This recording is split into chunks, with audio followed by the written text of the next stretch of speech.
Sì, buongiorno. Cominciamo. Ah, ok, visto. Sì, sì, ma manca la Cristina Giaconuzzo che era con noi, si è persa No, solo perché era tutto dietro di noi.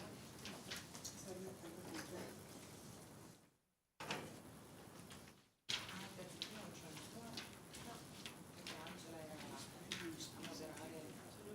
La cosa della e avanzando a proposito di bella vita che fanno le giornaliste. io qua sto. Bene, cominciamo la conferenza stampa che avevamo organizzato come gruppo del Partito Democratico per illustrare le 5 cose che secondo noi servono a questa regione e che non ci sono. Lo facciamo però con la fortuna di arrivare in conferenza stampa dopo aver avuto il Presidente Zaia in aula. Lo facciamo però anche con la sfortuna di non aver avuto dal Presidente Zaia in aula alcuna risposta rispetto alle questioni cruciali che noi abbiamo aperto e che incrociano le necessità che questa regione avrebbe di guardare ad una prospettiva un po' più lunga. In aula abbiamo chiesto al Presidente Zaia, anche sulla base di quello che ci siamo detti qua qualche giorno fa, perché abbiamo scelto di aumentare l'IRAP. Gli abbiamo chiesto perché ha scelto di farlo adesso. Gli abbiamo chiesto perché ha scelto di farlo così, con un metodo non concertato, con un emendamento della Giunta che inasprisce ulteriormente la tassazione. Gli abbiamo anche chiesto perché si mette l'IRAP, cioè per sostenere quale spesa, quale investimenti, per quale prospettiva di questa regione. A tutte queste risposte il Presidente Zaia non ha dato una soluzione, perché arriva in aula anche quest'anno, come ogni anno da 5 anni, è come un disco rotto, non fa altro che ripetere sempre il solito mantra del va tutto bene e del possiamo andare avanti così. Secondo il gruppo del Partito Democratico invece le cose non vanno tutto così tutte bene. Certo, rimane un giudizio assolutamente positivo dell'eccellenza della nostra regione, che è l'eccellenza delle imprese, delle persone che lavorano, di chi si occupa degli altri. Diciamo una regione che va bene indipendentemente, quasi a prescindere dalle politiche regionali. Oggi però se noi dobbiamo fare un bilancio dopo 15 anni di questa gestione del non facciamo niente perché tanto va tutto bene, ci sono delle cose che invece a questa regione servono e che in questi 15 anni avrebbero dovuto essere fatte e che noi pretendiamo che siano fatte perché invece a nostro giudizio mancano in questa regione e ci rendono una regione dunque più fragile, più indifesa, più esposta ai rischi. Quindi vogliamo, a fronte di un presidente di regione che non dà le risposte, che non fa nulla, che continua soltanto a sventolare la bandierina di un'autonomia che sentenza dopo sentenza diventa sempre più debole, sempre più fragile, vogliamo raccontare attraverso 5 temi che secondo noi sono cruciali cosa potremmo e vorremmo fare oggi in Veneto, le cose di cui il Veneto ha bisogno e che oggi non ci sono. I colleghi illustreranno le questioni che in base alle sensibilità di ciascuno, in base a una serie di emendamenti che abbiamo presentato agli atti di bilancio, chiederemo fin da subito alla Regione di provare a mettere in campo. Quindi lascio subito la parola ai colleghi, la vicepresidente di prima commissione Chiara Luisetto. Grazie alla capogruppo. Inizierei riprendendo quello che il presidente Zaia ci ha detto stamattina, cioè che noi vediamo una family photo, una foto di famiglia di questo Veneto a tinte fosche. In realtà la foto di famiglia che noi vediamo e vogliamo vedere è una foto di famiglia che tiene dentro tutti, tutta la famiglia. La sensazione che abbiamo avuto, anzi la conferma che abbiamo avuto dalle parole di questa mattina è che si voglia lasciare molto fuori dalla cornice di questa foto. In questa foto ci deve stare magari il figlio con una disabilità, ci deve stare il nonno al quale non si sa come pagare la retta di casa di riposo, ci deve stare la mamma, non solo gli sposi giovani che non sanno come mettere su famiglia perché hanno la necessità di cercare una casa, hanno delle difficoltà in questo Veneto a trovare risposte, e ci deve stare, appunto, dicevo, la mamma che magari rinuncia al lavoro o riduce il proprio tempo lavorativo con conseguenze sulla pensione perché si deve prendere cura di una persona cara che non è in grado di prendersi cura di sé. In questa regione manca ancora una legge sui caregiver familiari, l'abbiamo proposta alcuni mesi fa e ora chiediamo che intanto, finché questa legge non venga approvata, ci sia un riconoscimento economico per chi si prende cura gratuitamente dentro nelle mura di casa di una propria persona cara. Perché? Perché serve valorizzare, formare queste persone, servono risorse per formarle, servono risorse per dar loro sollievo nel momento in cui non possano occuparsi di questa persona, lo devono poter fare con serenità. In questa regione chi fa il caregiver è un esercito, è composto da persone, i caregiver sono un esercito silenzioso, che non viene visto, che non viene riconosciuto, ma che ha difficoltà sia fisiche che psichiche dopo anni che si prende cura di un proprio caro. Vogliamo che ci sia un supporto a loro vicino, sia psicologico che effettivo, vogliamo che ci sia economicamente un sostegno nel momento in cui per un impegno, per un problema, per una difficoltà fisica non possano più occuparsi di chi è a casa e debbano sapere che c'è una regione che sta al loro fianco. Abbiamo proposto un emendamento di 5 milioni di euro, sapete che c'è un fondo nazionale per i caregiver che viene dato in parte anche al Veneto, ma il Veneto non mette risorse proprie. Ieri nella nota di aggiornamento al documento di economia e finanza abbiamo approvato un nostro emendamento in cui si chiede che i caregiver vengano visti, riconosciuti e sostenuti. Oggi chiediamo che a quell'essere visti, riconosciuti e sostenuti siano date gambe con delle risorse economiche concrete in bilancio. Questa è una delle proposte che poniamo e la poniamo nella consapevolezza che le diseguaglianze e le questioni che stanno sotto a queste diseguaglianze non possono essere problemi chiusi nelle mura delle famiglie, ma devono essere questioni sociali di cui la Regione decide di assumersi la responsabilità di prendere in carico. Grazie a Chiara Luisetto. Ora chiedo alla vicepresidente Francesca Zottis di sostituire il collega Jonathan Montanariello, che oggi non è qua perché è ammalato come molti altri, però essendo un tema sollevato dal collega Montanariello ma che riguarda pienamente il territorio veneziano, ce le può illustrare tranquillamente anche Francesca, e ne approfittiamo per fare auguri di pronta guarigione al collega. Ma intanto grazie chiaramente al collega Montanariello per aver definito questo tipo di proposta. Non c'è, l'hanno detto le colleghe, nessuna volontà di narrare un Veneto brutto, anzi però è evidente che il ruolo a cui siamo chiamati a svolgere in questo contesto non si addice neanche la narrazione di Alice nel Paese delle Meraviglie, ed è per questo che abbiamo cercato in qualche modo di fare una nostra narrazione con proposte concrete che vadano a risolvere problemi concreti e quotidiani. Uno di questi è proprio quello delle danni dal maltempo. Ormai è sotto gli occhi di tutti che non si tratta più di eventi sporadici, ma eventi che si comunque manifestano durante lo stesso anno più volte in momenti specifici, eventi che creano dei danni molto forti sia alla parte privata che alla parte pubblica, ed è per questo che la proposta è quella di creare un fondo proprio regionale che vada a integrare eventuali fondi nazionali per quanto riguarda i danni subiti dal patrimonio privato a seguito di calamità naturali. La proposta cuba 8 milioni di euro e vorrebbe proprio andare incontro a tutte quelle che sono le emergenze che abbiamo sotto gli occhi e a cui sono state date delle risposte, ma spesso in modo tardivo. Pensiamo a quello che è successo nell'area della Riviera del Brenta per quanto riguarda anche le grandinate del 2023, ma più in passato, e sono arrivati tardivamente comunque i fondi, a quello che è stato invece il tornado che ha colpito sempre la Riviera del Brenta o a tutto quello che accade nelle spiagge annualmente. Grazie. Grazie Francesca, questo è un fondo fondamentale perché molto spesso una volta che un'alluvione colpisce la tua casa, se non hai un po' di liquidità non riesci a rimetterti in pista e la Regione non può ogni volta appellarsi in attesa degli stanziamenti nazionali che non arrivano mai, come ben sanno i concittadini dell'Emilia Romagna. Anna Maria Bigon, vicepresidente della Quinta Commissione, ci parlerà di una battaglia che sta interpretando ormai da tempo e che noi pretendiamo di portare a traguardo. Grazie Vanessa. Noi infatti è una battaglia che portiamo avanti da tempo, abbiamo depositato un progetto di legge sullo psicologo di base. È stata fatta un'indagine nelle università del Veneto dove è risultato che un ragazzo su due dai 18-19 anni ai 29 soffre di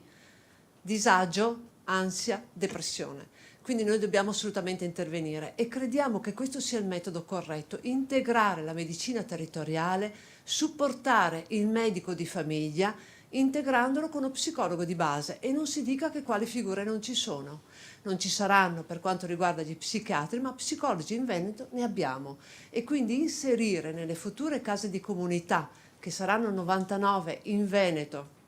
uno psicologo o più all'interno di queste, che facciano fronte, evitando malattie, evitando ricoveri, evitando episodi gravi, che facciano fronte quindi alle esigenze di disagio dei ragazzi, prendendoli in carico immediatamente, ma non solo ragazzi, anche persone adulte. Questo è necessario. E il Veneto, che si dice essere eccellente in questo settore, non lo è, perché le liste d'attesa qua sono molto lunghe. Un ragazzo che ha bisogno di una visita in consultorio aspetta mesi, e qua mesi non ce ne sono, perché nel momento in cui lo prendiamo in carico immediatamente, e parliamo di persone che appunto hanno bisogno, viene rimesso in società dopo 7, 8, 9 incontri, cosa che non succede se noi aspettiamo mesi, perché si istituzionalizza una malattia e poi abbiamo gli esordi che ovviamente deve fare emergenza all'interno di un ospedale dove i pronto soccorsi non sono formati, i medici del pronto soccorso non sono formati, e non abbiamo reparti adatti a questo. Chiediamo quindi l'intervento con 8 milioni di euro quando sarà a pieno regime, partendo inizialmente magari con l'inserimento all'interno dei distretti, perché le case di comunità non sono ancora realizzate, per poi andare nelle case di comunità dove il DM77 prevede un punto di salute mentale, e che la Regione Veneto ha ben visto di inserire un psichiatra, che poi ovviamente dirà non ci sono medici, non potremo attivarlo. Con lo psicologo invece non avremo questo rischio. Grazie. Grazie Anna Maria. Ora do la parola ad Andrea Zanoni, che ci dirà una delle tante proposte che abbiamo fatto per condurre la transizione ecologica, che parte dall'idea che non può essere questo cambiamento imposto dall'alto soltanto, diciamo, come meccanismo appunto impositivo attraverso norme, ma deve coincidere con un cambio delle abitudini di consumo, e quindi deve guardare e riguardare anche i cittadini. Sì, tornando, facendo un accenno a quello che ha detto prima il nostro Presidente, collegato direttamente a quello che vi dirò adesso. Lui ha citato i primati e si è dimenticato di dire qualche primato che purtroppo abbiamo. Uno è stato confermato recentemente: consumo di suolo, l'altro inquinamento dell'aria, che è strettamente collegato a questa proposta, cioè stanziare e mettere a bilancio 16 milioni di euro per consentire ai cittadini e alle imprese di dotarsi di impianti fotovoltaici e accumulo dell'energia prodotta dagli impianti fotovoltaici, per contribuire alla lotta ai cambiamenti climatici e anche all'economia delle imprese e delle famiglie. Con questa misura noi avremo meno anidride carbonica, naturalmente, perché andremo a produrre energia da fonti rinnovabili, avremo meno polveri sottili, perché andremo a produrre energia senza inquinare, come avviene invece con i sistemi di riscaldamento comuni. Avremo meno multe dall'Unione Europea, perché siamo in procedura di infrazione per quanto riguarda l'inquinamento dell'aria. Avremo più salute per i cittadini, perché naturalmente utilizzando questo tipo di energia andiamo a inquinare meno, e quindi tutta quella serie di malattie che colpiscono i nostri cittadini a causa delle polveri sottili andrebbero diminuite. Avremo anche più soldi, le nostre imprese e le nostre famiglie avrebbero più soldi, perché naturalmente con questo tipo di energia vai a consumare meno le bollette dell'energia che acquisti e del riscaldamento. Pensate che quando schizzarono alle stelle tutte le bollette degli energetici, Chi aveva, io posso testimoniare perché sono sempre stato un appassionato di questa forma di energia, chi aveva l'impianto fotovoltaico con l'accumulo io pagavo praticamente il 10% di quello che pagavano i miei vicini con la stessa casa, della stessa grandezza. Quindi è un provvedimento, questi nostri emendamenti sono delle indicazioni che dovrebbero essere già fatte proprie dalla Regione, ma che invece non fa, perché dà col contagoccio, fa qualche bando, da 1 milione, 2 milioni, poco niente, alla fine tutti corrono e la maggior parte delle domande non vengono accolte perché non ci sono i fondi necessari. Quindi una misura importantissima per questa serie di questioni, per il clima, per la salute e per l'economia delle imprese e dei cittadini.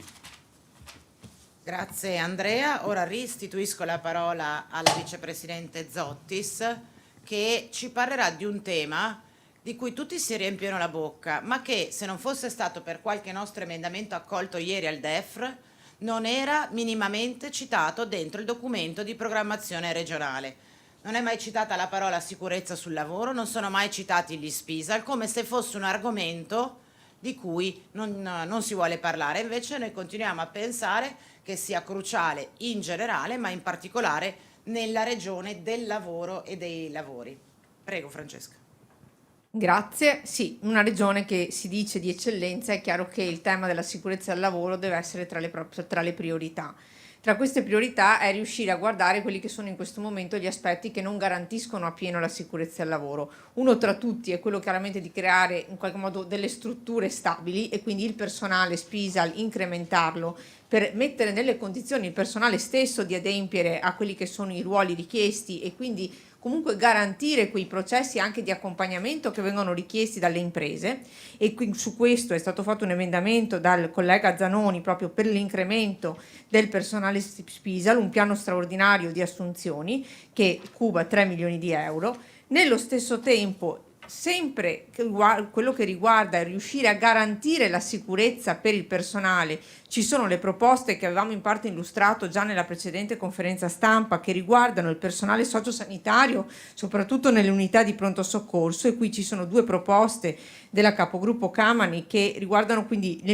avviare delle misure sperimentali per aumentare quella che è la vigilanza in qualche momento privata all'interno dei pronto soccorsi. C'è un emendamento che riguarda misure sperimentali tout court e un altro invece che riguarda le misure sperimentali per quanto riguarda invece gli ospedali hub che avevamo già presentato, uno primo quindi che cuba 8 milioni di euro e un altro che cuba 2 milioni di euro, proprio nella volontà di dire diamo risposte a chi ci sta lavorando, che non basta ringraziare coloro che lavorano all'interno dell'ambito sociosanitario, dei sacrifici e dello stress a cui sono subiti e quindi anche l'aumento comunque di violenza che accade in quei luoghi, ma bisogna cominciare a stanziare i fondi per riuscire poi ad avviare quelli che sono dei tavoli anche con le forze sociali che guardino in faccia il problema esistente.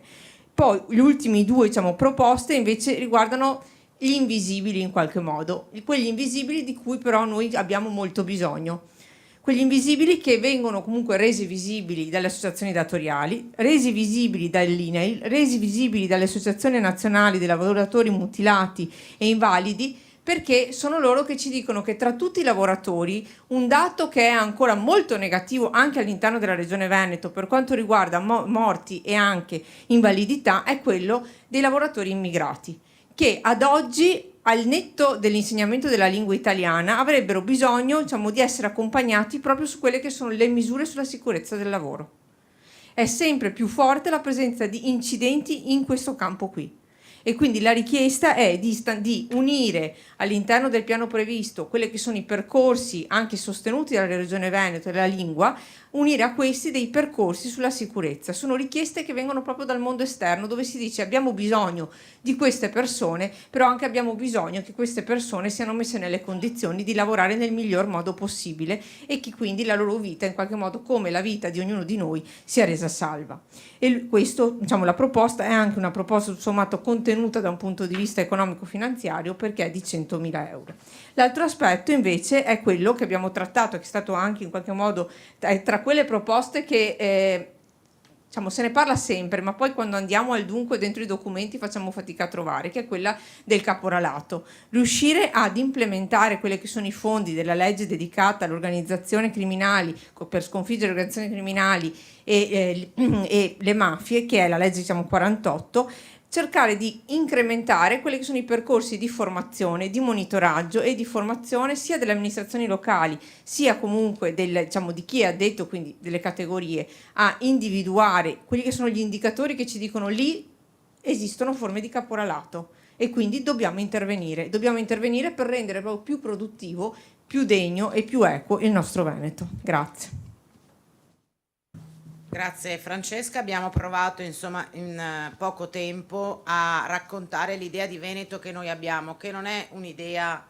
come l'ha definita il Presidente oggi, dei pessimisti che non credono nel futuro di questa regione, ma semmai è l'idea di chi con realismo pensa che questa regione debba cambiare, debba allargare la fotografia di famiglia, come diceva Chiara Luisetto prima, e provare ad offrire risposte su quelle che a nostro giudizio sono questioni cruciali, quindi l'ambiente, il lavoro, il sociale e i giovani.